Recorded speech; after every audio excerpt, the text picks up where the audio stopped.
ഒരു anime character ഇത്രയും ആളുകളെ ഇൻഫ്ലുവൻസ് ചെയ്തിട്ടുണ്ടെങ്കിൽ അത് ഒരേ ഒരാളാണ്. ഈ ക്യാരക്ടറിനെ ഒരുപാട് ആളുകൾ റിയൽ ലൈഫ് ഇൻസ്പിറേഷൻ ആയിട്ട് എടുത്തിട്ടുണ്ട്. ആൻഡ് അതിൽ ഞാനും ഒരാളാണ്.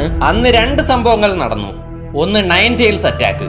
മൊത്ത ലീഫ് വില്ലേജും സ്തംഭിച്ചു പോയ നിമിഷം. അതിൽ പല ആളുകൾക്കും ജീവൻ വെടിയേണ്ടി വന്നു. അതോടെ ആ സ്ഥലത്തിന് പുതിയൊരു യുഗവും ജനിച്ചു, അവനും ജനിച്ചു. ജീവിതത്തിൽ കഷ്ടപ്പാട് മാത്രം അനുഭവിച്ചു വളർന്ന അവൻ ചെറുപ്പത്തിൽ തന്നെ പല കാര്യങ്ങളും പഠിച്ചു.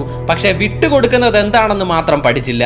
എല്ലാ വില്ലൻസിന്റെയും ഉള്ളിൽ ഒരു നല്ല ഗുണം ഉണ്ടെന്ന് മനസ്സിലാക്കി അവനോട് സംസാരിച്ച് തന്നെ അവനെ നല്ലവനാക്കുന്നതിൽ സ്പെഷ്യലിസ്റ്റ് ആണ് അവൻ. നറൂട്ടോയുടെ മോസ്റ്റ് പവർഫുൾ റസെൻഗാനിൽ നിന്ന് വേണമെങ്കിലും ആർക്കെങ്കിലും രക്ഷപ്പെടാം. എന്നാൽ അവന്റെ ടോക്ക് നോ ജുട്സുവിൽ പെട്ടവൻ എസ്കേപ്പ് ആയതായി ചരിത്രമേ ഇല്ല.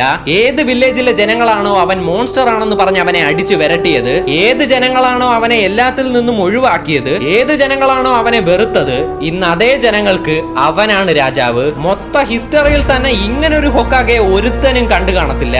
ഒരുത്തന് എന്തൊക്കെ തടസ്സങ്ങൾ അവന്റെ ലൈഫിൽ നേരിട്ടാലും അവൻ സ്ട്രോങ് ആയി അതിൽ തന്നെ ഉറച്ചു നിൽക്കുന്നുണ്ടെങ്കിൽ അവന്റെ വിജയത്തെ ഏത് കൊമ്പൻ വന്നാലും തടുത്തു നിർത്താൻ പറ്റത്തില്ല എന്നതിന് പെർഫെക്റ്റ് എക്സാമ്പിൾ ആണ് നറൂട്ടോ ഉസുമാക്കി.